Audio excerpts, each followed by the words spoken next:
Chapter 11. The Road of Shadows. The journey continued as the small party of unlikely companions pressed forward toward the mountaintop. The air grew colder with each passing day, the terrain rougher, and the path more treacherous. Yet Kaelion, Zephi, Feric, and Bethara trudged on, the weight of their shared destiny, or lack thereof, driving them forward. The town Bethara was to stop at had come and gone. She had decided to tag along for now. Kaelion walked in silence, his boots crunching against the frosted ground. Zephi perched on his shoulder, her sharp eyes scanning the horizon for any sign of danger. Feric padded along beside them, his vulpine form almost invisible against the shadows of the trees. Bethara followed a few steps behind, her arms crossed and her face set in a permanent scowl. The quiet was broken by Kaelion's voice. "We've been walking for days and we still have no idea what we're walking toward."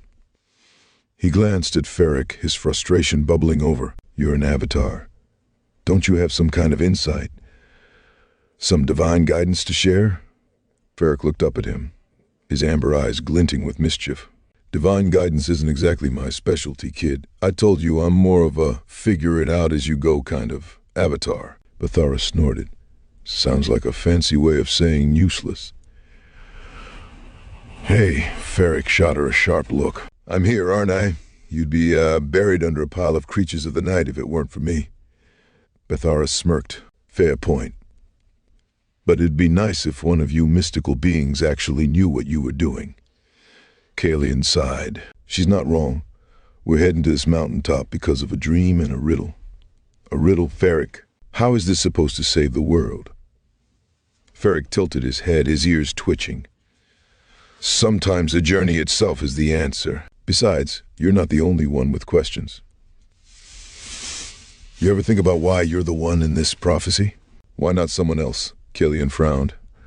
"I've thought about it. Believe me, I've thought about it. And I don't have an answer. I'm just me. I'm not a warrior or a hero. I'm just a boy from Orlith." "You've got more in you than you think," Feric said, his tone uncharacteristically serious. "You're still standing, aren't you? You faced creatures of the night, the weight of prophecy, and a grumpy companion who's more likely to stab you than thank you." "Hey," Bethara protested. Feric grinned. "I'm just saying, you're stronger than you realize, and you've got us." Kaelion glanced at Bethara, who was glaring at Feric, and then at Zephi, who chirped softly. He smiled faintly. "Yeah, I guess I do." The group pressed on, the conversation fading into the sound of the wind rustling through the trees. As the day wore on, the terrain became more treacherous. The trees thinned out, giving way to rocky slopes and narrow paths. Kaelion's legs burned with effort, but he pushed forward, driven by a determination he didn't fully understand. When they stopped to rest, Bethara pulled out a small loaf of bread she had managed to swipe from the last village. She broke it into pieces, handing one to Kaelion and keeping the larger half for herself. "Thanks," Kaelion said, taking a bite. Bethara shrugged. "Don't mention it. Literally. I have a reputation to maintain."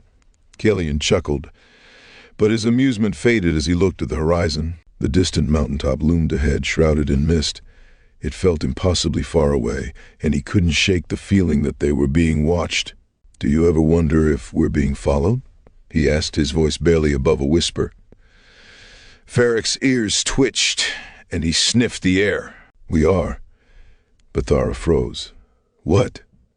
Feric nodded toward the trees. "I've felt it for a while now. There's something out there, watching, waiting." Kaelion's hand instinctively went to his sword. "Why didn't you say anything?" Feric shrugged. "Didn't want to panic you. Besides, it hasn't attacked us yet, so I figured it was harmless. Or at least cautious." Bethara scowled. "Great. So we've been walking around with a shadow over our heads, and you didn't think that was worth mentioning?" "Relax," Feric said. "Whatever it is, it doesn't seem to want to fight. Yet." Bethara muttered something under her breath, but she didn't press the issue. That night, as they sat around the fire, Kaelion found his gaze drifting to the stars. He felt small under the vast expanse of the night sky, a tiny speck in a world that seemed determined to crush him. Zephy nuzzled against his cheek, and he smiled faintly.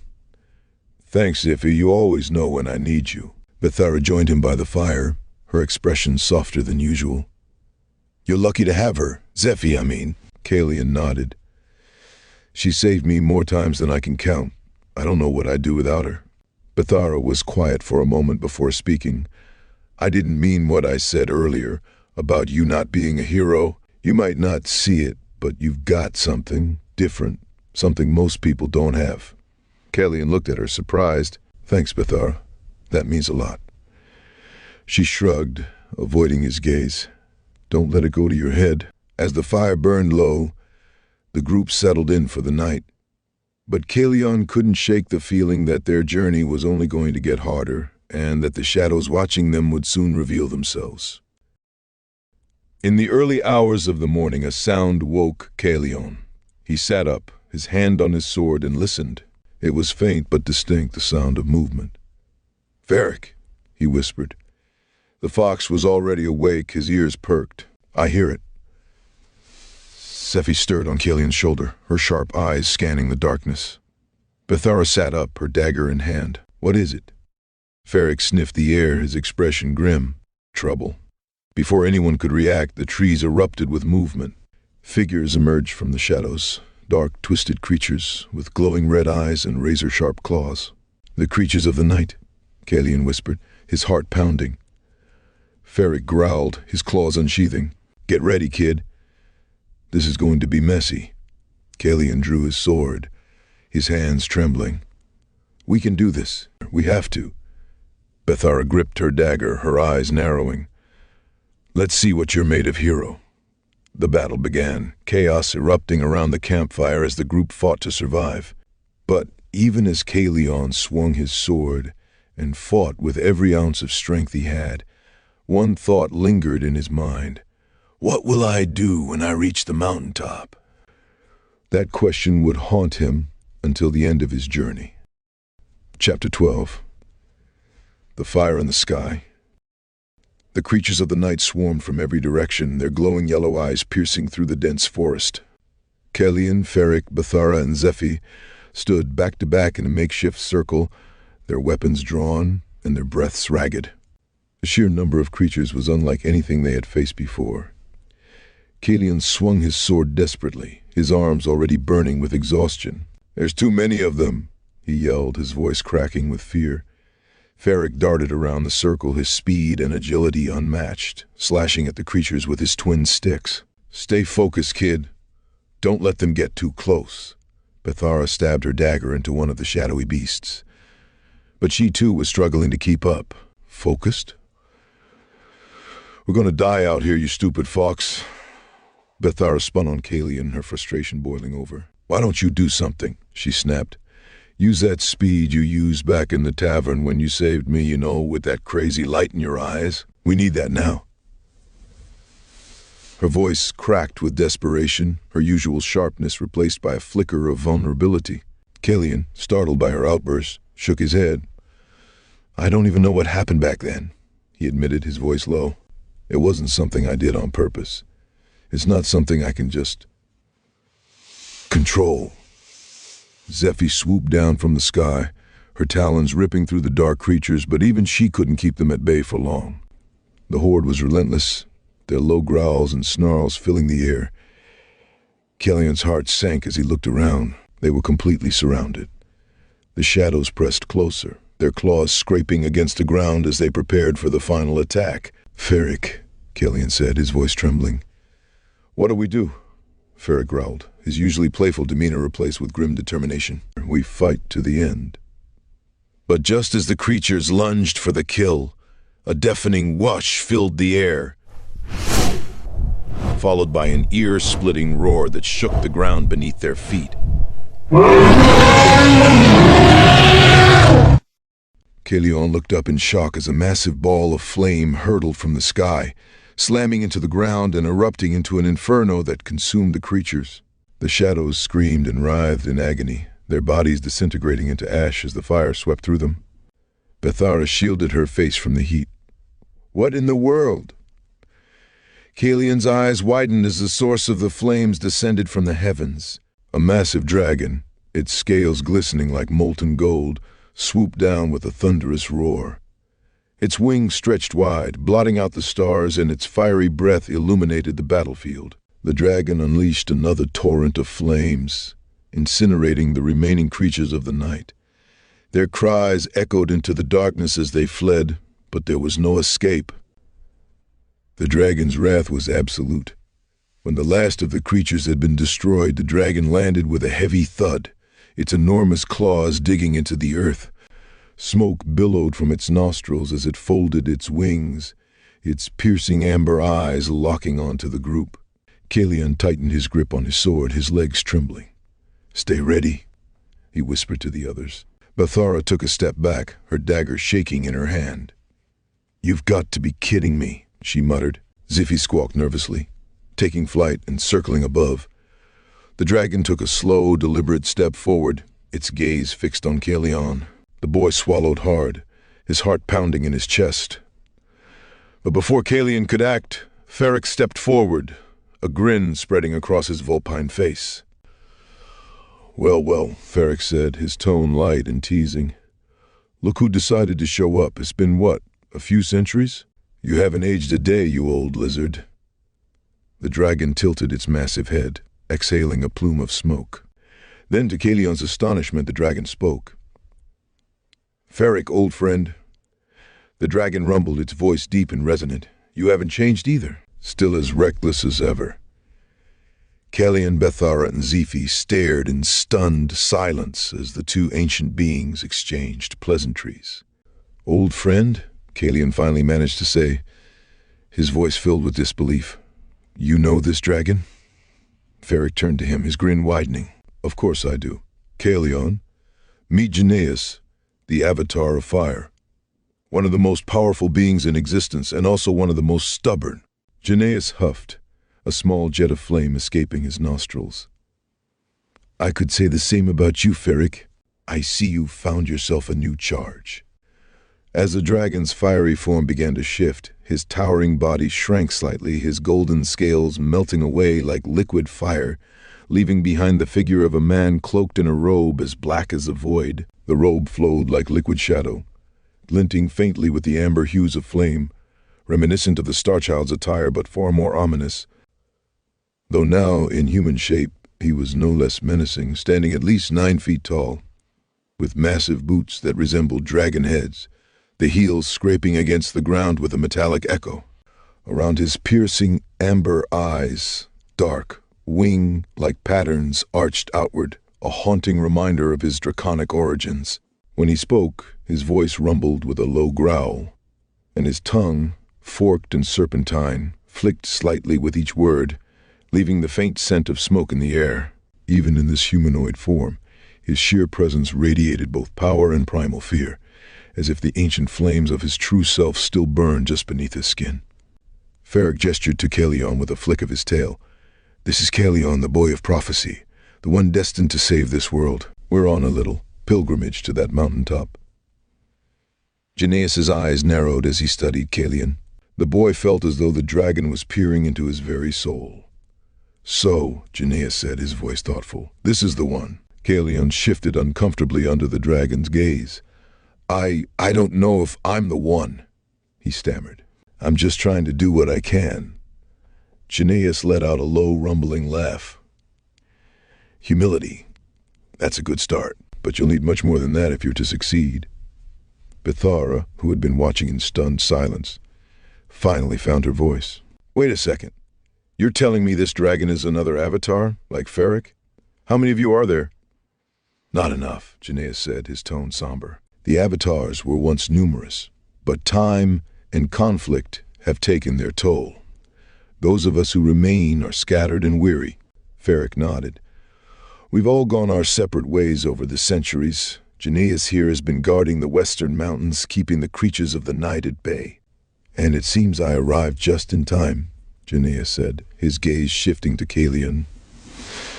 "You have powerful enemies, boy. The darkness will stop at nothing to destroy you." Kaelion's grip on his sword tightened. I know, but I don't understand why. Why me? Why am I the one who has to do this? Janaeus lowered his head, his amber eyes meeting Kaelion's. Because you were chosen. The light within you is strong, stronger than you realize. The darkness fears you because it knows you have the power to destroy it. Kaelion shook his head. But I'm just a boy. I don't know how to save the world. I don't even know what I'm supposed to do when I get to the mountaintop. All will be revealed in time, Janaeus said. For now, you must trust in yourself and in those who stand by your side. Bethara crossed her arms, her expression skeptical. And what about you? Are you going to stand by his side, or are you just here to roast some shadows and leave? Janaeus let out another rumbling laugh. I've already done my part for now.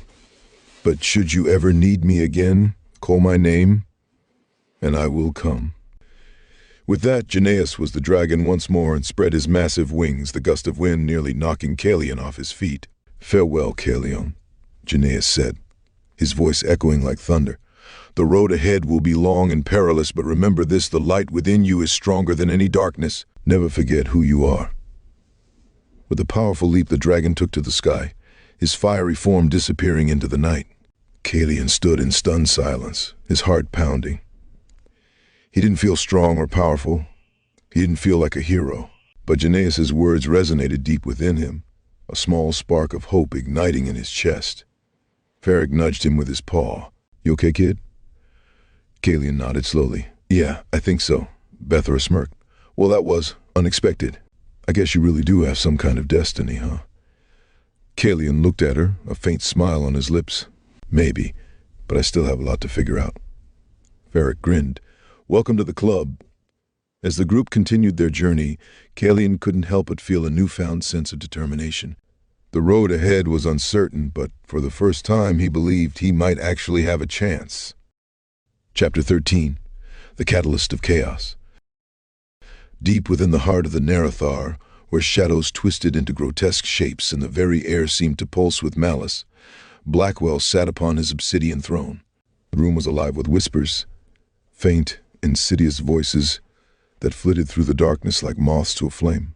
A cluster of the creatures of the night cowered before him, their jagged forms trembling as they delivered news of yet another failure. He slammed his staff to the ground in anger. You mean to tell me, Blackwell began, his voice like a thunderclap reverberating through the chamber, that not only has the boy eluded you again, but he now travels with 2 avatars? 2? He rose slowly, the massive black cape draped over his shoulders unfurling like wings, the edges shimmering faintly as if they consumed light itself. The creatures whimpered and recoiled, their skeletal faces lowering to the ground in fear. One of the bolder creatures, perhaps foolish or simply desperate, dared to speak. My lord, the dragon avatar, he intervened. His flames consumed us before we could. Silence! Blackwell bellowed, and the entire chamber shook as if the abyss itself quaked in response to his wrath. With a wave of his hand, the offending creature dissolved into ash, its pitiful scream echoing briefly before disappearing entirely. The remaining creatures quaked even harder, their fear feeding the pulsing energy of the throne room. Blackwell stalked across the room, his long clawed fingers trailing over the jagged armrest of his throne. His eyes burned with an unholy crimson light as he stared into the endless void swirling at the chamber's edge. He had always despised the meddling of his former brethren, the Avatars. Once they had been equals, guardians of the balance, protectors of this plane, but they had turned their backs on the truth long ago. Blackwell's truth. The truth that this world belonged to the darkness. That light was nothing but a fleeting, fragile illusion. Yet now, here they were, clinging to their misguided ideals, rallying around a boy who was little more than a pawn in a prophecy that had no right to exist. Fools, he muttered to himself. Do they not see the futility of their resistance? Their meddling will end, and soon. He turned to the creatures, his voice now a dangerous whisper. The boy, he is weak. He does not understand the powers that guide him. He doubts himself. But it is not him who troubles me. He paused, his sharp eyes narrowing. It is them, the Avatars, Feric the Star Child, and now the dragon. He spat the last word like venom. They are the ones tipping the scales, and they must be removed from play. Blackwell strode back to his throne, settling into it with a sinister grace. He rested his chin on his clawed hand, his mind racing through memories long buried. He had not always been alone in his pursuit of the void. There were others, beings that thrived on chaos and destruction, entities so vile that even the avatars had feared them. Blackwell had kept them at bay for centuries, knowing their unpredictability could threaten even his own ambitions. But now their appetite for ruin could serve his purpose. Yes, Blackwell murmured, a wicked grin spreading across his face. It is time to summon an old acquaintance. He closed his eyes, the chamber growing unnaturally still as he reached deep into the recesses of his power. Shadows coiled around him like living serpents, and the faint whispers in the air grew louder, more frenzied. His voice, dark and resonant, echoed through the void as he spoke a name that had not been uttered in eons. Vincentius Victorian, he intoned, his voice dripping with malevolence. I call upon you, sorcerer of chaos. Come forth and answer the call of the malevolent order. The air in the chamber grew thick, the shadows deepening until they swallowed everything in darkness. A low, raucous growl reverberated through the space, and a cold wind swept through, carrying with it the stench of decay. Slowly, a shape began to emerge from the darkness, a shifting form that defied comprehension. Eyes like burning coals blinked into existence, their gaze piercing through the veil of shadows. A golden ankh embedded in the center of his face, radiating an aura that seems both sacred and menacing. Vincentius, the avatar of chaos, was an entity that even the avatars of old had feared and ultimately cast out. Eons ago, he was a brother among them, an equal in power and purpose. But where the others sought to guide, protect, and uphold balance, Vincentius thrived on disorder. His nature was unpredictable, uncontrollable, and destructive. Chaos was not merely his domain, it was his essence. The devastation he caused in the early eras of the plane was so great that even Blackwell, in his growing hunger for darkness, joined the other avatars in banishing Vincentius to a place beyond time and space, where his influence could no longer reach. Yet now, as Blackwell seeks to end this world and its light, he has summoned the very being he once helped expel, knowing full well the price of unleashing such unbridled power. Even Blackwell, with all his dark cunning, holds a faint fear of Vincentius. Chaos does not recognize loyalty or allegiance. It acts on whim and impulse, turning allies into enemies and order into ruin. Vincentius has the ability to assume any form, a power he wields to manipulate, deceive, and create chaos wherever he walks. His most insidious skill is persuasion, for he can adopt the guise of a trusted friend, a loved one, or even a voice in the shadows to plant seeds of doubt and discord. Blackwell knows that Vincentius's mission will likely sow destruction beyond his control, but he also knows that the boy and his companions stand little chance against the raw, untamable force of chaos incarnate. This gamble, though fraught with risk, is Blackwell's most dangerous play in his quest to destroy the prophecy and plunge the plane into eternal darkness. The being took form, its hulking body wrapped in sinewy tendrils of black smoke that writhed and twisted like living things. Vincentius, a creature of ancient chaos, stood before Blackwell, his presence radiating pure, unfiltered malice. His voice was a deep, rough growl, each word vibrating with barely contained fury. Blackwell, Vincentius rumbled, his tone equal parts disdain and curiosity. It has been centuries. Why do you summon me now after you and my brothers banished me so long ago? Blackwell rose from his throne, meeting Vincentius's burning gaze without fear. Because the time has come for the balance to be destroyed once and for all. The avatars meddle in affairs they no longer have the right to influence. They prop up a child, a mere mortal, as if he could stand against the void. It is insulting. Vincentius chuckled, a sound like grinding stone. And you expect me to care about your bruised ego? Speak plainly, Blackwell. What do you want? Blackwell's grin widened. I want you to do what you do best. I want you to sow chaos, disrupt the avatars, turn their allies against them, corrupt their precious boy and twist his mind until he no longer knows who he is. I want you to remind this world of what true chaos looks like." Vincentius' eyes narrowed, his expression unreadable, and in return, Blackwell gestured to the swirling void around them. "You will have free rein to do as you please. No restrictions, no interference. The world will burn and you will stand at the center of it all." For a moment Vincentius was silent, his slender form still as if he were weighing the offer. Then, slowly, a wicked grin spread across his face, his jagged teeth gleaming like shards of glass. "Very well," he said, his voice dripping with malice. "But know this, Blackwell, chaos bows to no one, not even you." Blackwell's grin never faltered. "That is precisely why I summoned you, old friend. Go now. Show the avatars and their little champion what it means to defy the darkness." Vincentius let out a low, rumbling laugh, his sleek form dissolving into a cloud of shadows that slithered away into the void. Blackwell watched him go, his grin fading into a satisfied smirk. The stage was set, and the pieces were moving. As he returned to his throne, the whispers in the chamber grew louder, a cacophony of dark promises and sinister intent. Blackwell closed his eyes, his mind already racing ahead to the chaos that was about to unfold. "Let the game begin," he murmured, his voice a chilling echo in the darkness. Chapter 14. Burning Bridges. The wind howled as Kaelion, Feric, Bethara, and Zephi trudged along a rocky trail that snaked through the forested foothills. The journey to the mountaintop had grown colder, and a light drizzle began to speckle their cloaks. As the gray skies thickened, Kaelion's sharp eyes caught sight of a figure slumped against a boulder ahead. "Wait," he said, raising a hand. The group halted. The figure was draped in a tattered brown cloak, its hood obscuring their face. A faint groan escaped as the figure shifted, revealing a thin hand clutching its side. "A traveler," Bethara observed, squinting. "It doesn't look like he's in good shape."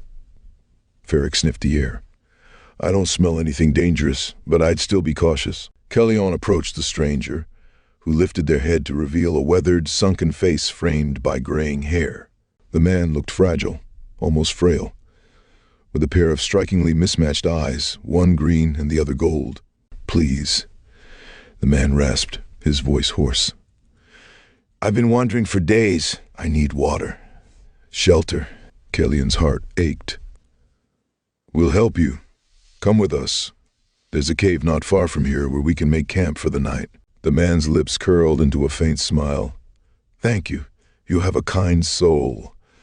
Bethara rolled her eyes. "Or a gullible one," she muttered. Ignoring her, Kaelion helped the man to his feet. Feric, trotting beside them, gave the stranger a curious look but said nothing. The cave was dry and sheltered from the worsening rainstorm. A small fire crackled in the center as the group sat in a loose circle.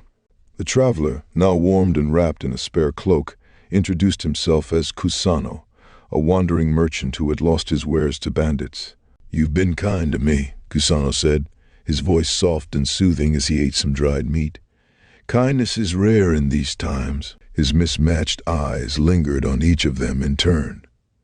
"Don't mention it," Kaelion said, offering him a piece of bread. Kusano accepted it with trembling hands but didn't eat immediately.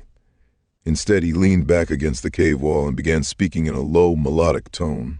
"You're quite the unusual group. A young hero, a falcon, a fox, and a woman with fire in her heart.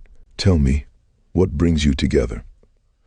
Bethara crossed her arms, fate apparently, or so this one keeps insisting, she said, jerking her thumb toward Kaelion. Kusano chuckled softly. "Fate is a curious thing, but it can also be cruel, don't you think?" Kaelion frowned. "What do you mean?" Kusano's gaze turned distant. "Sometimes those who walk the path of destiny find themselves alone in the end, sacrificing everything for people who might not even deserve it." Silence fell over the group. Bethara smirked. "Finally someone who gets it." Kaelion glanced at her, surprised. "What's that supposed to mean?" Bethara shrugged. "You're so focused on saving the world, Kay, but do you really think it's worth it? The world didn't exactly do me any favors when I needed help. That's not fair, Kaelion said. We're doing this because it's the right thing to do. And who decides what's right? Cassata murmured, his voice like a shadow slipping through the cracks. Later that night, Cassata turned his gaze to Kaelion, who sat cross-legged with Zephi perched on his shoulder. The boy's youthful face was tense, his eyes fixed on the flames as if searching for answers within them. Cassata leaned forward slightly, his voice low and soothing, almost fatherly. Kaelion, he began, you are a remarkable young man. So much strength, so much determination. But even the strongest shoulders can buckle under too much weight. Kaelion glanced up, startled by the sudden attention. What do you mean? Cassata tilted his head, his mismatched eyes studying him. It's admirable, your sense of duty. But do you truly believe they'll stay with you until the end? Will they stand by your side when the path grows darker? Kaelion frowned. Of course they will. We're in this together. Cassata smiled faintly. Are you sure? People are fickle, Kaelion. When faced with true danger, many will choose their own survival over loyalty. Think back to your village, to the people who abandoned you, who let the creatures of the night take everything you held dear. Do you think your companions are any different? Kaelion's jaw tightened, the memory of his Aunt Dell flashing in his mind. He thought of Bethara's constant skepticism, Feric's cryptic nature, and even Zephi's quiet presence. A seed of doubt took root, small but insidious, never even questioning how this weary traveler knew about his village. Cassata leaned closer, his voice barely above a whisper. You're young to bear such a heavy burden. Do you think they'll still follow you when sacrifices must be made? Or will they leave you, like others have? Like your parents? Kaelion didn't answer, his eyes fixed on the fire as uncertainty began to cloud his thoughts. Later still, turning his attention to Bethara, Cassata shifted his tone, now more conversational, almost playful. She sat near the entrance of the cave, her arms crossed, clearly trying to ignore the stranger. You have a sharp tongue and a sharper mind, Cassata said, his voice carrying just enough volume to draw her attention. Bethara glanced at him, narrowing her eyes. What's your point? My point, Cassata said with a sly smile, is that you're different. Strong, clever, resourceful. Not the type to play second fiddle to anyone. Bethara snorted. Obviously. What are you getting at? Cassata leaned forward, lowering his voice conspiratorially.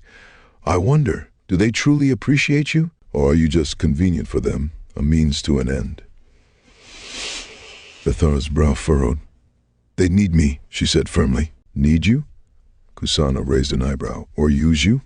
There's a difference, you know. They talk about destiny, about saving the world, but have they ever stopped to consider what you want, what you need? Bethara shifted uncomfortably. His words hit too close to home. She thought about how Kaelion always took charge, always assumed everyone would fall in line with his mission. She thought about Feric, the ancient avatar, who rarely acknowledged her contributions beyond a passing comment. You're strong, Cassata continued, his voice a smooth caress, stronger than they realize, but strength without recognition. That's a lonely road, isn't it? Bethara didn't reply, her gaze drifting to the cave floor as doubts began to swirl in her mind. Cassata turned next to Feric, the enigmatic fox, who had remained silent throughout the night. Feric lay curled near the fire, his golden eyes half closed but ever watchful. Cassata's mismatched gaze lingered on him, and for the first time, his tone held a hint of boldness. Feric, Cassata said, his voice calm but pointed. An avatar among mortals. How far you've fallen. Feric's ears twitched, but he didn't move. I don't know what you mean, he replied coolly. Cassata chuckled. Oh, I think you do. Once you stood among the stars, a being of great power and wisdom. And now, you follow a boy, a child. Have you ever stopped to ask yourself why? Feric opened one eye, his gaze sharp. I guide him because it is my duty. Duty, Cassata repeated, his voice laced with disdain. Is that what you tell yourself? That you're fulfilling some grand purpose? Or are you simply hiding? Afraid to confront what you've become? Afraid that you're irrelevant? Feric's tail flicked, a rare sign of agitation. You are an avatar, Cassata pressed, his tone growing sharper. Yet you let mortals dictate your actions. When was the last time you acted for yourself? When was the last time you embraced the power that is rightfully yours? Feric didn't respond immediately, but his silence spoke volumes. The seeds of doubt had been sown, even in the ancient mind of the Avatar. Finally, Cassata turned his attention to Zephi. She could sense his presence, his intentions. She perched uneasily on Kaelion's shoulder, her sharp eyes darting between the traveler and the others. Cassata's mismatched gaze lingered on her, and though he didn't speak directly, his aura seemed to press down on her like a physical weight. Zephi shifted her wings, ruffling her feathers in discomfort. Even you, Cassata murmured softly, almost to himself, can feel it, can't you? The cracks forming in the foundation, the chaos seeping in. Zephi let out a low, uneasy chirp, her talons gripping Kaelion's shoulder tighter than usual. She couldn't explain it, but something about this man made her want to take flight and never look back. As the night wore on, Cassata's subtle manipulations began to take their toll. The atmosphere in the cave grew heavy, the air thick with unspoken tension. Kaelion, Bethara, Feric, and even Zephi avoided each other's gazes, each lost in their own thoughts, their own doubts. Cassata watched them with quiet satisfaction, the faintest glimmer of golden light flickering in his mismatched eyes. He had done his work well. The seeds of chaos had been planted, and it was only a matter of time before they bore fruit. By the next morning, the atmosphere in the cave was thick with tension. Kaelion was the first to speak. We need to get moving. The mountaintop isn't going to come to us, Bethara scoffed. Always the leader, aren't you? Ever think maybe someone else has a better plan? Kaelion blinked. What's that supposed to mean? Just saying, maybe we're not all thrilled about blindly following your dream. Blindly? Kaelion's voice rose. We're doing this for the world, Bethara. Bethara stood, her hands on her hips. You mean your world? I didn't sign up to play the hero in some prophecy. Feric, who had been uncharacteristically quiet, finally spoke. Enough, both of you. This isn't helping. Bethara turned on him. And you're supposed to be this wise, ancient avatar, but all you've done is follow orders like some pet fox. Feric's ears flattened, and his eyes narrowed. Careful, girl. You have no idea who you're speaking to. Then act like it, Bethara shot back. Kaelion stepped between them. Stop, this isn't us. Something's wrong. Cassata, who had been silently watching, smiled faintly. Perhaps you've all simply realized the truth. Your unity is a fragile thing after all. Kaelion turned to him, suspicion dawning in his eyes. What are you talking about? But Cassata simply shrugged. I'm just an old man sharing observations. The group set out again, but the damage had been done. Every word exchanged was tinged with mistrust, every glance loaded with unspoken accusations. By midday, the tension reached its breaking point. From the shadows, Cassata watched with satisfaction. A faint golden glow flickered across his face as the ankh in the center of his forehead shimmered briefly before fading. Chaos, he murmured to himself, is the most beautiful weapon of all. Chapter 15. The aftermath of chaos. The night was colder than usual, or maybe it only felt that way because the warmth of companionship had been stripped away. The fire in the cave crackled, but no one sat close to it. The group had fractured, each member slipping into their own isolation, weighed down by the venomous whispers that Cassata had so carefully woven into their minds. Kaelion sat just beyond the fire's glow, his arms resting on his knees, his face shadowed. His mind swam with doubt, anger, and exhaustion. They don't trust me. They don't even believe in me. The words Cassata had whispered felt like truths now, not mere suggestions. Bethara had mocked his so-called destiny. Feric had treated him like a fragile child. Even Zephi, his loyal companion, had kept her distance as if sensing something was wrong. But Cassata? Cassata had been honest with him, had told him the hard truths no one else dared to say. Kaelion exhaled sharply and stood. "I'm leaving," he announced to no one in particular. His voice echoed through the cave, but there was no argument, no plea for him to stay. Bethara scoffed, her expression unreadable in the dim firelight. Feric merely flicked his tail, his glowing eyes watching but withholding judgment. Only Cassata rose to his feet, stretching as if this was the most natural thing in the world. "A wise choice," he said smoothly. "Too much dead weight holding you back. You were meant for greater things, Kaelion." His voice slithered into Kay's thoughts like silk wrapping around steel. Kay nodded, his decision solidified. Without another word, he turned and left the cave, Cassata following silently at his side. He didn't look back. Bethara sat on the edge of a jagged rock outcropping just outside the cave, her arms wrapped around her knees. She had never felt so furious and so empty. The rage burned bright at Kay, at Feric, at herself. Why did I even stay this long, she thought bitterly. She had always relied on herself, always known that attachments led to pain. She threw a small stone into the darkness, listening to the distant plunk as it hit the forest floor below. "What a joke," she muttered. "Saving the world? He can't even save himself." And yet, a part of her wanted to turn back, to go after Kay, to knock some sense into him, to tell him that no matter how much of a naive fool he was, he didn't have to do this alone. But her pride was a wall she couldn't climb. With a heavy sigh, she stood and dusted herself off. "I'm done." She had survived on her own before. She would do it again. Without looking back, she disappeared into the night. Feric lay curled up in the dying embers of the fire, his tail twitching absently.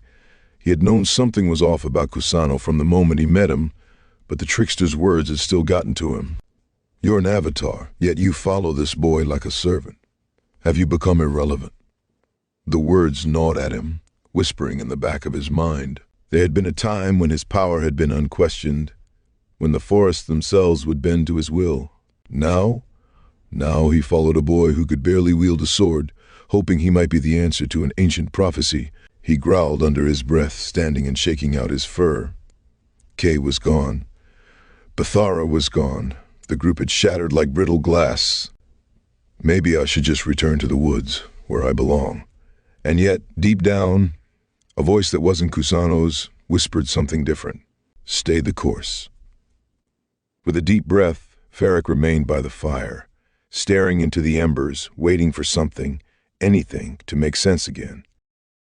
High above the treetops, Zephy soared through the cold night air, her keen eyes watching the ground below. The air should have been liberating, should have filled her with the same joy it always did, but her wings felt heavy, as if the weight of the fractured group had somehow taken root in her bones. She had not trusted Cassata from the beginning. Something about him had unsettled her, but even she had been powerless against his influence. He had slithered between them like a shadow, pulling at their insecurities, making them doubt each other. And now Kaelion was alone, with that thing by his side. Zephy let out a sharp cry of frustration. She wanted to find him, to shake him out of whatever spell Cassata had woven around him. But she also knew Kay. He wouldn't listen, not now. Not when he believed he was right. So for now she would wait. But she would not leave him. Not completely. Circling one last time, she let the winds carry her toward the mountain, keeping watch from the skies. As Kaelion walked further from the cave, Cassata matched his pace effortlessly, his smile unreadable in the moonlight. "This is the right path, Kaelion," he said smoothly. "You'll see soon enough. The others were only distractions." Kay didn't answer, but his grip on his sword tightened. His mind was still a storm of emotions, but one thing was clear. He was alone now, alone with the only one who understood, and somewhere in the shadows Vincentius smiled. Chapter 16. Whispers of Chaos. The morning sun barely pierced through the thick canopy of trees as Kaelion trudged forward, his steps sluggish, his mind clouded. His body ached with exhaustion, but it wasn't from the miles he had traveled. Something else weighed him down. A sickness that gnawed at the edges of his thoughts, dulling his senses, making everything feel distant. Beside him, Cassata walked with ease, his hands folded behind his back, his steps light as if he carried no burdens at all. His golden ankh glinted in the morning light, catching Kay's weary gaze. The sight of it made his stomach twist, though he couldn't explain why. "Kaelion," Cassata said, his voice smooth as ever. "Why do you press on like this? You've left your friends, your home. And for what? A fabled mountaintop.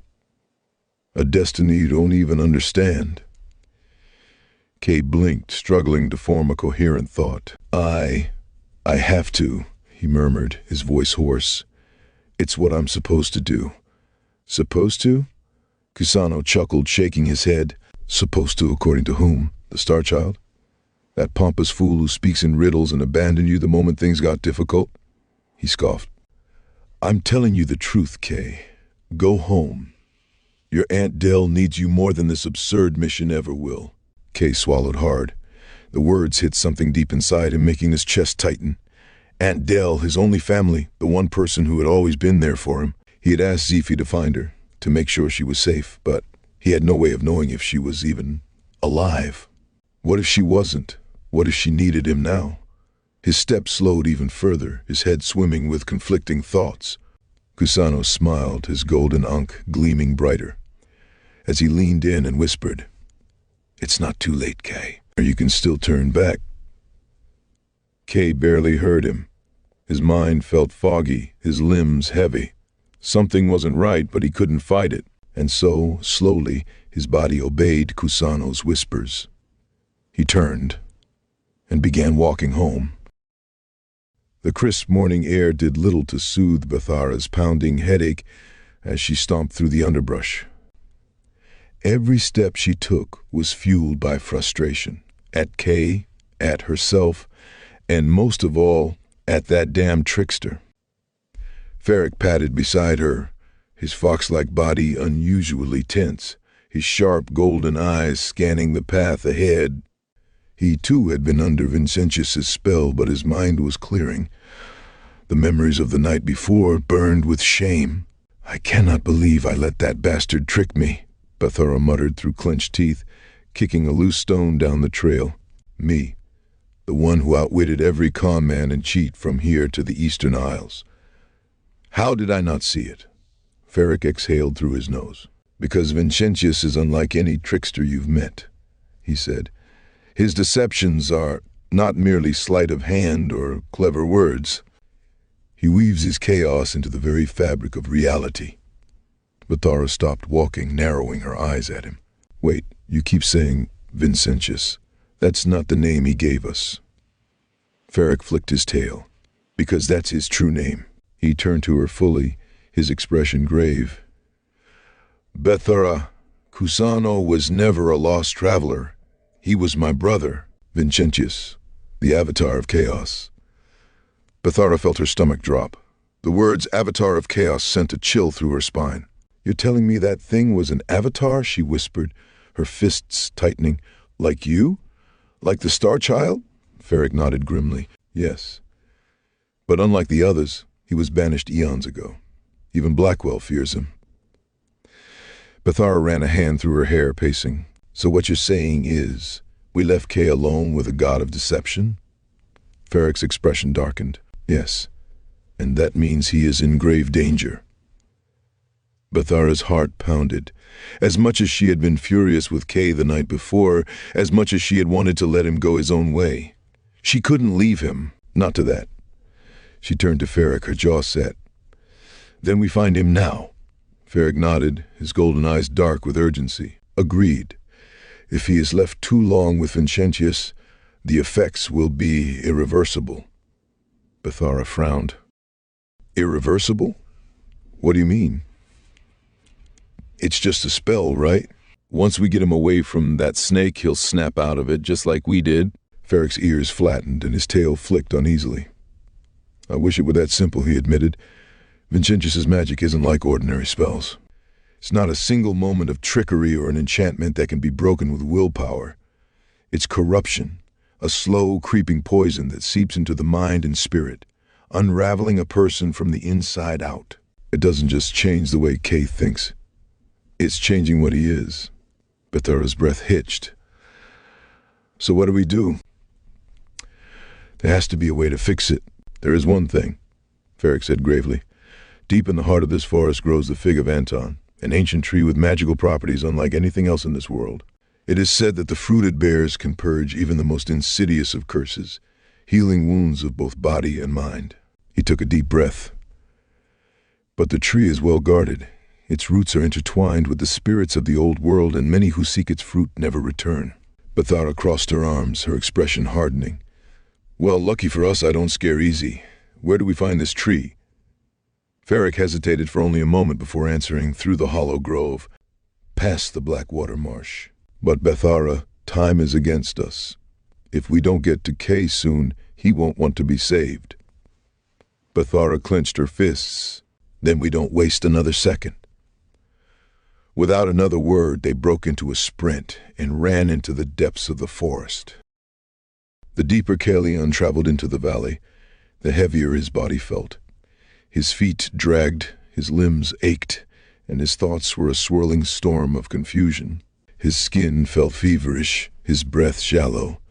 Vincentis Cusano walked beside him, his steps unnaturally light compared to Kaelion's sluggish pace.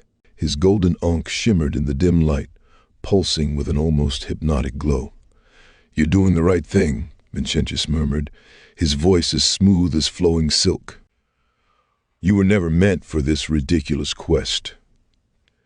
You were meant to protect your home, your family. Kaelion barely registered the words. His vision blurred, his mind fogged. He wanted to go home. He wanted to see Aunt Dell. But something in the back of his mind screamed that this wasn't right. But the scream was distant, muffled, and then, suddenly, the weight in his limbs became unbearable. His knees buckled, and he collapsed onto the dirt path, gasping for breath. Vincentis knelt beside him, his face unreadable. Poor thing, he said with mock sympathy. It's exhausting, isn't it? Carrying the weight of expectations, the pressure of a destiny you never asked for. Kaelion groaned, clutching his head. His thoughts were spinning too fast. His entire body felt wrong. Vincentis reached out, brushing a hand across Kay's forehead. You're sick, Kaelion. You've been poisoned by their lies. Let me help you. Kaelion wanted to resist. He tried to resist. But his body didn't move. He could only listen to the whispers, the chaos, and Vincentis smiled. Chapter 17. The Tree of Anton.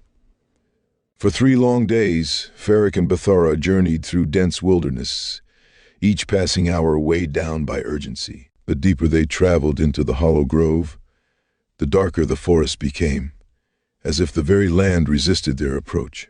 Bethara, though hardened by her past, could not shake the gnawing fear clawing at her mind. What if they were already too late? Feric, usually a source of light-hearted quips, had grown unusually silent. His amber eyes flickered with an unease that Bethara had never seen before. When she finally spoke, her voice was strained. We're close, aren't we? Feric's ears twitched. Yes, he murmured, but something feels off. As they took their next step, the ground beneath them trembled. Then, with a sudden violent lurch, the earth came alive. Thick, gnarled roots erupted from the soil, twisting like massive serpents. Bethara barely had time to react before one coiled around her ankle, yanking her off her feet. Feric! She cried out. Feric turned just in time to dodge a root lashing out at him, but another wrapped itself around his waist, dragging him backward. It's the tree, he grunted, trying to claw himself free. The tree of Anton does not part with its fruit easily. The roots twisted tighter, pulling them downward, the rich, damp earth swallowing their legs. Bethara struggled against the vice-like grip, but it was useless. Can't you do something? She gasped. Feric bared his teeth, attempting to summon his power, but the roots constricted, draining his strength. Not this time, he admitted, eyes darkening. This tree is a magic that even I can't battle. It does not bend to the will of an avatar. The roots pulled them deeper, the earth rising past their chests. Panic surged in Bethara's veins. Was this how it ended? Buried beneath the weight of an ancient curse before they could even save Kay. Far away, Zephy circled above Kaelion and Vincentius, her keen eyes locking onto her master's slumped form. The sickness in Kaelion had worsened. His shoulders sagged, his steps were slow and unsteady, and his eyes, they were hollow, empty pools of darkness. Zephy's heart clenched. She had seen enough. She understood now this was Vincentius's doing. Kaelion was not just sick, he was dying. With a piercing shriek, Zephy dove from the sky, her talons outstretched, as she descended upon Vincentius with reckless fury. The avatar of chaos barely looked up before raising his hand. "Foolish creature," he muttered, drawing forth his bow in one smooth motion. Zephy struck, claws slicing at his shoulder, but in the same breath, Vincentius loosed an arrow. The bow made a screeching sound that would pierce the very fabric of life. The shaft of pure black energy struck Zephy mid-flight. With a cry of pain, the falcon spiraled down. Bethara's breath came in short gasps as the soil climbed past her shoulders. Feric's face was strained, his ears barely visible above the dirt. Their world was shrinking, suffocating them in the cold grasp of the tree's magic. Then a sound, a growl. From the shadows of the dense forest, a blur of movement launched toward them. A sleek, cat-like figure landed in front of the entangled pair, muscles rippling beneath tawny fur. The creature's slitted eyes burned with a wild intelligence as it took in the scene. Then it roared. The sound was deafening, shaking the trees themselves. A chorus of answering calls echoed through the jungle, chittering monkeys, bellowing elk, screeching birds. The entire forest answered. From every shadow, creatures of the wild emerged. A massive silverback gorilla barreled forward, fists pounding the earth. A pack of wolves howled as they sprang into action. A serpent, thick as a tree trunk, slithered through the grass, hissing in warning. As one, the animals attacked. The gorilla tore at the roots, snapping them like brittle twigs. Wolves clamped their fangs onto the creeping vines, pulling with all their might. Birds of prey dived in, slashing at the living tendrils. The jungle itself had risen to fight. With a final, ear-splitting crack, the roots recoiled, retreating back into the soil like wounded serpents. Bethara gasped as she was finally freed, collapsing onto her hands and knees. Feric rolled onto his side, panting. The cat-like figure, standing tall amidst the chaos, turned to them. Bethara finally got a good look at their rescuer. He was unlike any creature she had ever seen. His fur was deep emerald with highlights of black, his lean body covered in elegant golden markings, and his piercing green eyes shimmered with a strange celestial glow. Feric sat up, eyes wide in shock. Then a grin spread across his face. "Bethara." The great feline let out a huff before grinning. "Still getting yourself into trouble, I see." Feric leapt to his feet and embraced the cat-like figure in a tight hug. "It has been too long, old friend." Bethara staggered to her feet, confused. "Who?" Feric turned to her with an expression of joy. "Bethara, meet Bethara, the avatar of beasts. My brother." Bethara chuckled, crossing his arms. "If we're all meeting like this, it can only mean one thing. The prophecy is either about to be fulfilled or completely shattered." Bethara chuckled as they walked.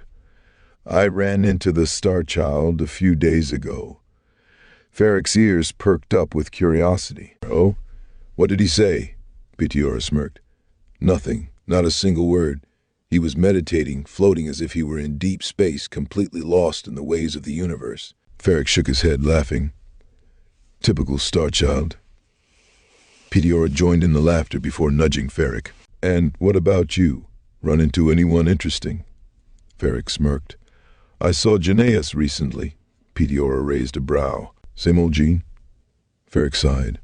"The same, loud, overly dramatic, unbearably smug." Bethara grinned. "Is he keeping his tongue in his mouth this time?" Feric groaned. "Of course not." They both laughed, the weight of their mission momentarily lifted by the familiar absurdity of their old companions. Bethara, still catching her breath, frowned. "What do you mean the prophecy is either about to be fulfilled or completely shattered?" Feric's smile faded. It means things are moving too quickly. Vincentius's corruption is spreading faster than we expected. Petiora's ears flicked in irritation at the mention of their banished brother. Vincentius, he hissed. So, the traitor finally slithered out of whatever void he was banished to? Feric nodded grimly. And he's taken hold of the boy of prophecy. Petiora exhaled sharply, his tail lashing. Then there's no time to waste. He turned to the great tree. If it's the fig of Anton you need, leave it to me. Petiora let out another call, his voice rippling through the trees. At once, the jungle answered. A family of monkeys leapt through the canopy, their tiny hands reaching for the highest branches. Deer and wildcats kicked at the lower roots, forcing the tree to shift. A pair of great eagles circled above, their sharp eyes scanning for the ripened fig. The fig of Anton was no ordinary fruit. It shimmered, glowing like a gem nestled among ancient leaves, its deep golden skin pulsing with power. The eagles spotted it first. With sharp cries they dove, their talons extending. But the tree fought back. Its branches twisted, trying to shield the fruit from grasping claws. And a massive bear lumbered forward, its roar shaking the air. With a mighty swipe it struck the trunk of the tree, forcing the branches to flinch just enough. The eagles struck, talons wrapped around the fruit. With a final victorious screech they tore it free.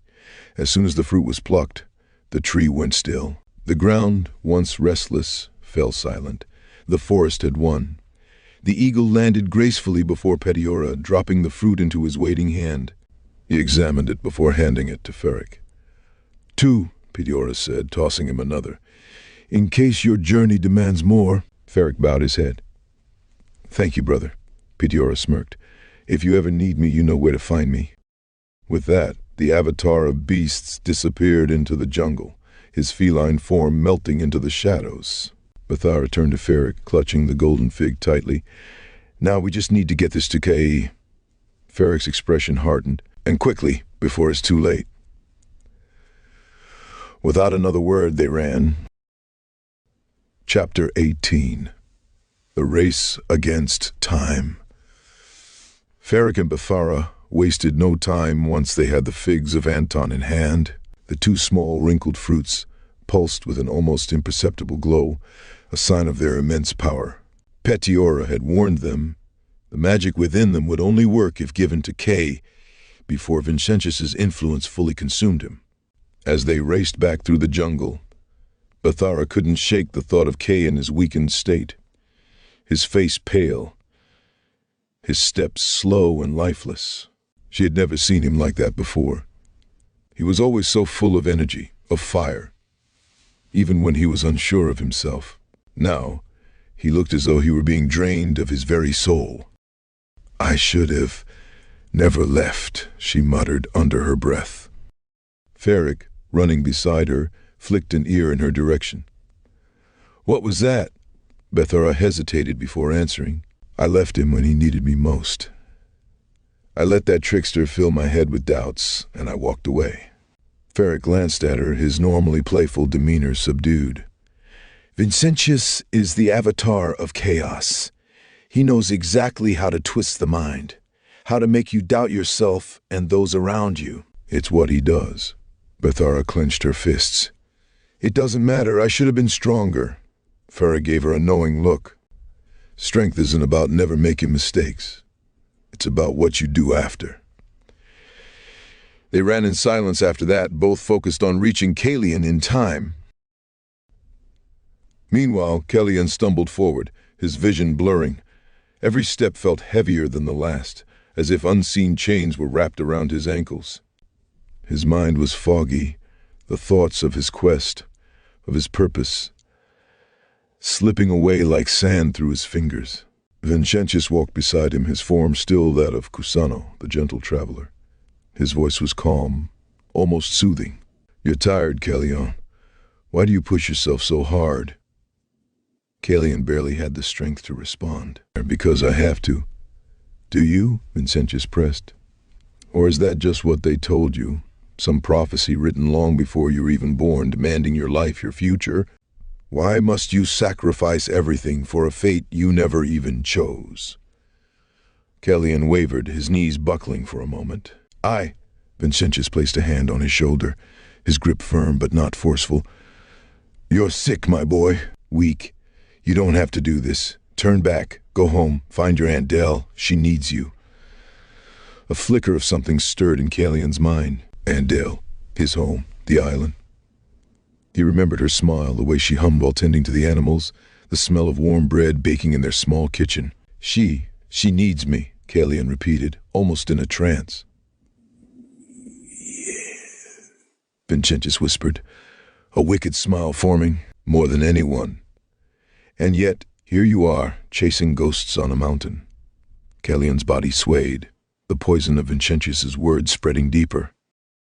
Feric and Bethara burst from the tree line just in time to see Kaelion collapse to his knees. Vincentius stood over him, whispering something they couldn't hear. Bethara's heart clenched. Kay. At the sound of her voice, Kaelion turned his head slowly, his eyes glassy and unfocused. There was no recognition in them. Vincentius smiled as he turned to face them. You're back. But I'm afraid you're too late. Feric stepped forward, teeth bared. Vincentius. The name alone sent a shockwave of energy through the air, as if reality itself recoiled at its utterance. The false disguise wavered for a split second, revealing a glimpse of Vincentius's true form. Tall, thin, draped in black robes, his golden ankh gleaming in the center of his face. Bethara's hand went to her dagger. Let him go. Vincentius chuckled. Let him go. He's exactly where he wants to be. Isn't that right, Kaelion? Kaelion barely reacted, his body swaying, his lips parted but no words came. Feric moved first. With the speed of the wind, he darted forward, one of the figs in his paw. But Vincentius was fast, unnaturally fast. He raised a single hand, and an invisible force slammed into Feric, sending him flying backward into a tree. Bethara didn't hesitate. She rushed to Kaelion's side, grabbing his face between her hands. Kay, she whispered so Vincentius couldn't hear, listen to me. You have to eat this. It will free you from whatever spell he has on you. Kaelion barely reacted. His body felt ice cold. Vincentius took a step forward. Such loyalty, such devotion, and yet he won't even lift a finger for you. Bethara ignored him, turning Kaelion's face toward her. You once saved me, remember? You had that crazy light in your eyes when you fought those thugs. You weren't afraid. I need that, Kay, right now. Kaelion's lips parted, his breath shallow. I can't. Bethara clenched her jaw. Yes, you can. Without another word, she forced the fig into his mouth and held his jaw shut. Chew, now. Vincentius's expression darkened when he saw what Bethara gave him. No! He lifted a hand, dark energy crackling in the palm of the sorcerer. But before he could strike, a blinding golden light burst from Kaelion's body. His eyes snapped open, glowing with the same intense light Bethara had seen that night in the tavern. A wind fierce and wild erupted from around him, sending Vincentius stumbling back. Kaelion gasped as if he had been drowning and was finally able to breathe. His body convulsed, the darkness being expelled from his very soul. Vincentius snarled, "This isn't over!" With a final look of rage, he vanished into the shadows, his form dissipating like smoke in the wind. Kaelion collapsed forward, panting, his forehead resting against Bethara's shoulder. His body trembled, sweat drenching his clothes. Bethara held onto him tightly, relief flooding her. "You're back," she whispered. Feric groaned as he picked himself up from the tree he had crashed into. That was unpleasant. Kaelion slowly lifted his head, his eyes clearer than they had been in days. He looked at Bethara and Feric, and then at his hands. What happened? Bethara let out a breathy laugh. Long story, but let's just say you owe me one. Kaelion managed a weak smile. I owe you more than one. Feric dusted himself off. Vincentius isn't done with us yet, but at least we bought ourselves some time. Kaelion nodded, his strength slowly returning. Then we keep moving. Bethara helped him to his feet, together this time. Feric smirked. Agreed. As they set off again, the weight of their journey still loomed heavy over them. But for the first time in a long while, they walked together, not as broken pieces, but as a united force. Kaelion then glanced over at a nearby rock and saw a lifeless Zephy laying on the ground. Chapter 19. The Cry of a Broken Heart. The world seemed to stop as Kaelion knelt beside Zephy's still body, Vincentius's arrow still in her body. His hands trembled as he reached out, cradling her fragile frame against his chest. She was limp, her wings spread unnaturally across the dirt. Her eyes, once sharp and full of life, now dull and empty. No, no, no, no, Kaelion's voice cracked as he pulled her closer, rocking back and forth. His heartbeat pounded in his ears, drowning out everything else. Zephy, wake up. Come on, girl, wake up. Bethara swallowed hard, wiping at her own eyes as she knelt beside him. Vincentius must have done this, she whispered, her voice shaking. Feric crouched down, placing a gentle paw on Kaelion's shoulder. I'm afraid she's gone. His voice was heavy with sorrow. Bethara's mind raced. Wait, we have another fig of Anton. Feric, can that cure her? Feric hesitated, his ears lowering. No, the fig must be eaten, and she's already passed. He shook his head. I'm sorry, Kay. Zephy is gone. Kaelion's grip on Zephy tightened, his knuckles white. His breath came in ragged gasps as his whole body trembled with grief. His best friend, his companion since childhood, the only living thing that had been with him from the very start of this journey, gone. The pain inside him swelled, unbearable, uncontainable. His chest ached as if something inside of him was tearing apart. Then he screamed, a sound so raw and filled with agony that it echoed across the land. Bethara couldn't stop the tears from spilling down her cheeks. Without hesitation, she wrapped her arms around Kaelion, holding on to him as he sobbed. She cried with him, her own heart breaking at the sight of his pain. But then, something changed. Kaelion's body began to glow. At first it was subtle, a faint shimmer surrounding him. Then the glow intensified, pure and radiant, unlike anything they had ever seen. It wasn't just light. It was something more, something ancient, something powerful. The glow enveloped Zephy's lifeless form as well, cradling her in its brilliance. The very air around them crackled with energy. Feric stepped back, his golden eyes widening. This is impossible. Kaelion lifted into the air, his body weightless as the light expanded, becoming so bright that Bethara had to shield her eyes. In an instant, the light exploded outward. A shock wave of pure white energy pulsed through the land, sending ripples across the sky, shaking the trees, stirring the very ground beneath them. Birds took to the skies in frightened flocks, rivers shimmered with unnatural radiance, and all the beasts of the forest turned their heads toward the source of the eruption. Then, silence. The glow faded, and Kaelion's body dropped limply back to the earth. Bethara gasped and ran to his side, catching him just before he could collapse fully. His breathing was shallow, his skin cold. Kay, she whispered, shaking him gently. Kay, wake up. Feric, still in shock, barely registered what had happened, but then his ears twitched at a sound, a familiar sound, a soft flutter of wings. Bethara looked up. Zephy was in the air. The falcon soared high above them, wings beating with newfound strength. She twisted and turned, full of energy, her feathers glimmering as if kissed by the light itself. She was alive. No, more than alive. She was reborn. Bethara's lips parted in awe. That's not possible. Zephy let out a piercing cry, one of triumph, one of rebirth. She circled above them before landing gracefully on a nearby rock, tilting her head at Kaelion as if waiting for him to wake. Bethara turned her attention back to Kaelion, brushing damp strands of hair from his forehead. Come on, Kay, wake up! A groan escaped his lips as his eyes fluttered open. His gaze was unfocused at first, but then he saw her, Bethara. His voice was weak. She let out a small laugh of relief. Yeah, I'm here. Kaelion's brow furrowed as he tried to sit up. What? What happened? Feric finally stepped forward, still visibly shaken. That's what I'd like to know. He motioned toward Zephy, who was now preening her feathers, looking more vibrant than ever. She was dead, Kay, and now she isn't. Kaelion's eyes drifted toward Zephy, and he gasped. Zephy!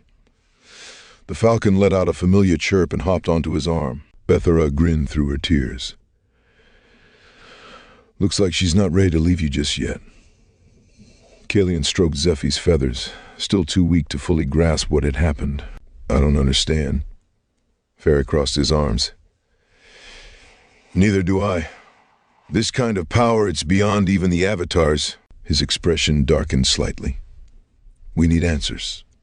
Kaelion swallowed hard, nodding. Then we get to the mountaintop. Bethara helped him to his feet.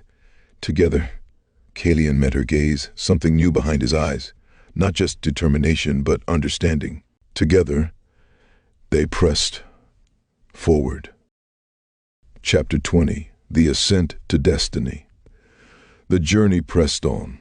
The morning sun cast golden rays over the land as Kaelion, Bethara, Feric, and Zephy moved through the dense wilderness. Though they had traveled for hours, the tension from the events of the past days still clung to them. The air was thick with unspoken questions, most of them circling in Kaelion's mind. What had happened back there? How had he brought Zephy back, and why did he feel different? His body still ached from whatever energy had surged through him, but beyond the exhaustion there was something else. A sense of awakening, a power stirring inside him, though he had no idea how to grasp it. Zephy let out a shrill cry from above. Kaelion looked up, watching as his falcon circled something in the sky. At first he thought it was just another bird, but then the air itself seemed to ripple with heat. Bethara gasped. What in the... The clouds parted as a massive form tore through the sky, its enormous wings sending gusts of wind rippling through the trees. Scales of molten gold shimmered in the sunlight, and fire seemed to dance along its limbs with every movement. Feric's eyes narrowed. Jneus. The great dragon descended, his vast shadow stretching across the land as he came to rest before them, his claws sinking into the earth with a mighty thud.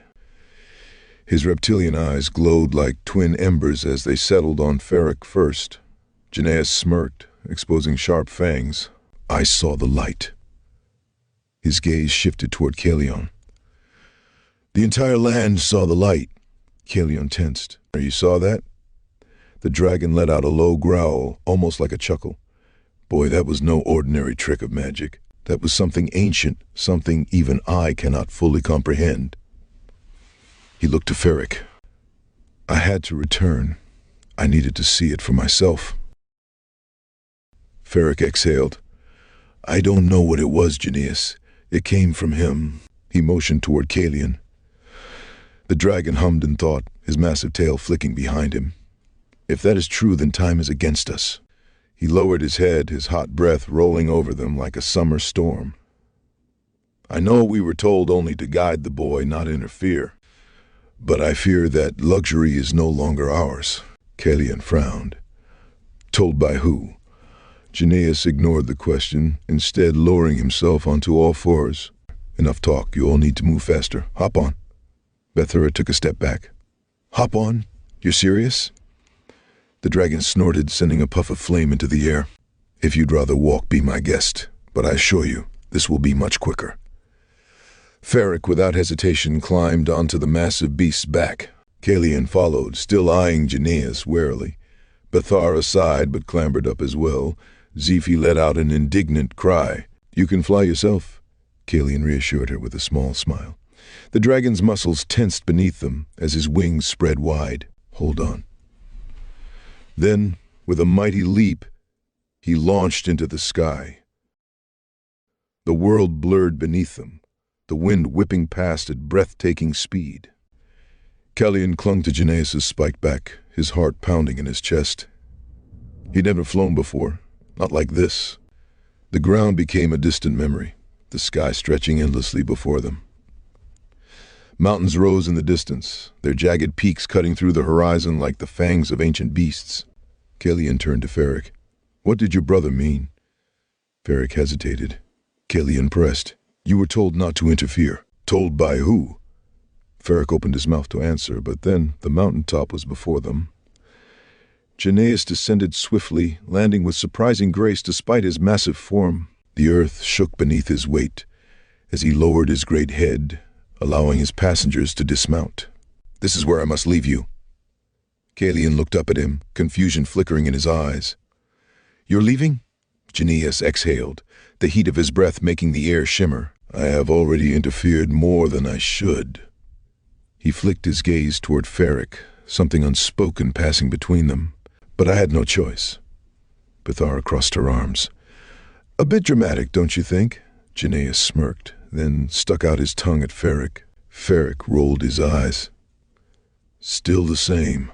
With that, the dragon spread his wings, the force nearly knocking them back. He let out one final roar, then launched into the air, vanishing into the clouds. Silence settled over the group. Then a sound, a gallop in the not-so-distant distance.